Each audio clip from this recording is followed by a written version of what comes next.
mo hindi lahat ng sakit kailangan sagutin ng galit.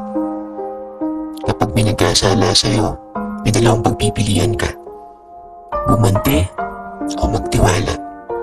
At minsan, ang mas matapang na desisyon is yung magpasalamat. Hindi dahil deserve nila, kundi dahil binibigyan ka ng pagkakataon na maging taong pinipili yung kabutihan kahit nasasaktan. Kaya kung minura ka, say thank you. Salamat. Kasi natuto kang magpigil. Kung nasaktan ka, sinaktan ka, say thank you.